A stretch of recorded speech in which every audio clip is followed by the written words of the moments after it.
Pior sensação para um técnico é ir fazer um fechamento estrela-triângulo e ficar completamente confuso quando olha para a placa do motor.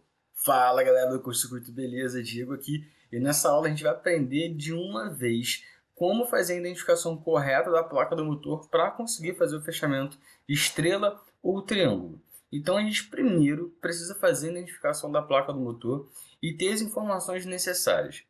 Quais são as informações necessárias para iniciar esse fechamento? Bom, eu preciso saber a tensão da rede, certo? Será que esse motor é compatível com a minha rede? Então, para isso, eu preciso fazer a leitura da placa e fazer essa identificação para saber se ele é compatível ou não. Então, aqui, eu já vou fazer a identificação correta da placa do motor. Eu já tenho aqui todas as informações que tem na placa. Então, nessa placa aqui da esquerda, eu tenho um motor que ele consegue trabalhar em 220, 380 e 440. E para isso, eu tenho três fechamentos diferentes. Em 220 em duplo triângulo, 380 em duplo estrela e 440 em triângulo, tá? Então aqui eu tenho três fechamentos diferentes para três tensões de trabalho diferentes. Obviamente tem mais informações aqui na placa do motor, obviamente é uma corrente nominal, né, as informações necessárias para fazer o projeto, mas para o fechamento do motor eu preciso exatamente saber isso.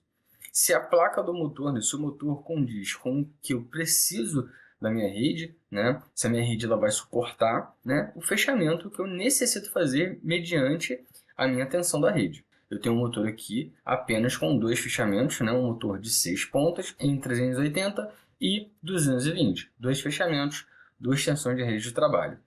Agora, a diferença entre os dois a gente percebe aqui o seguinte, não apenas pela quantidade de pontas, mas sim porque aqui eu tenho 12 pontas e vai de 1 a 12. Já aqui nessa placa, mesmo os dois sendo da WEG, né, essas duas placas aqui, eu tenho aqui somente letras, né, letras misturadas com números que eu tenho. O 1, o 2, V1, V2, W1, W2. E isso confunde muita gente, tá? Então, eu deixei aqui uma tabelinha para a gente fazer a identificação.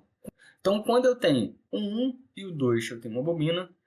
V1, V2, eu tenho outra bobina. W1 e W2, eu tenho outra bobina. Formando aí as três bobinas que compõem as minhas 6 pontas para fazer o fechamento. Então, eu necessito saber que cada letra, né, em conjunto com o número, eu tenho uma bobina. Quando a gente olha para a placa, ele não me dá por bobina, ele me coloca já o fechamento, tá? Então eu tenho que saber que cada pontinho desse aqui é exatamente o fechamento que eu tenho. Então ele já me diz aqui que W2 eu tenho que unificar com o 1, ou seja, W2 que é o 6 com o 1 que é o 1, ou seja, já tem o primeiro fechamento. 1 com o 6 é o primeiro fechamento para ser alimentado pela linha 1, certo? Isso é um fechamento aqui em triângulo.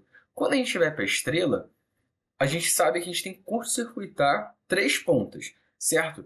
Eu posso fazer W2, o 2V2 como está aqui, ou também posso curto-circuitar o 1, V1 e W1. Não tem problema, sendo que a alimentação vai ser inversa. A alimentação seria por W2, o 2 e V2, certo? Então aqui eu tenho que fazer a identificação e saber exatamente quais são as bobinas. Normalmente, você vai encontrar exatamente assim quando você vai fazer a identificação da placa. Você vai encontrar, né, um bloco de terminal com as 6 pontas para você fazer o fechamento do motor. A gente vai ter algumas plaquinhas de metal, se não tiver, a gente vai unificar, pode ser com parafuso, porca, né, para poder fazer o fechamento correto. Mas aí você vai ter exatamente essa plaquinha com 6 terminais para fazer a identificação. Agora, uma das coisas que é necessário você saber é se esse motor já foi rebobinado. Por quê? A identificação do motor, né, que vem de fábrica, né, tanto em letras quanto em números, ela é padrão, ou seja, você pode ter confiabilidade que esse motor é novo e certo, né, 100% de certeza que esse fechamento vai dar bom, não vai dar nenhum problema.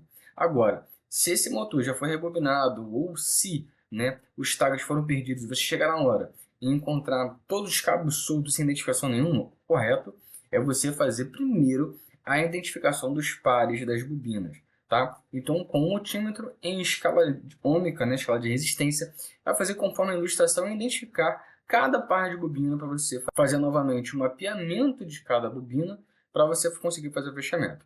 Tem um detalhe muito importante em relação à numeração, certo? Quem é 1, quem é 4, quem é 2, quem é 6. Eu vou deixar um link aqui abaixo com um e-book que tem o passo a passo de como fazer esse retagueamento, para você ter a certeza, né, da numeração correta dos seus cabos, certo? Mas voltando para cá, você fazendo a identificação do par da bobina, fica mais fácil para você iniciar o fechamento do motor, certo? Então, lembrando que em estrela eu não tenho a necessidade de ligar somente em 4, 5, 6. Eu posso ligar em 1, 2, 3, tá? Eu tenho só que curto-circuitar as 3 pontas ali para poder fazer a ligação, né? Fazer o fechamento nas outras 3 pontas, certo?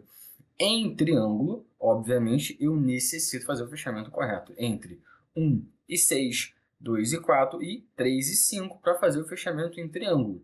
Para isso, eu preciso saber exatamente se as marcações estão corretas, certo? Então, eu posso encontrar tanto assim em número ou encontrar ele exatamente como está aqui, em letras, tá? Então, eu tenho que saber exatamente como fazer essa identificação para saber aí o par das bobinas.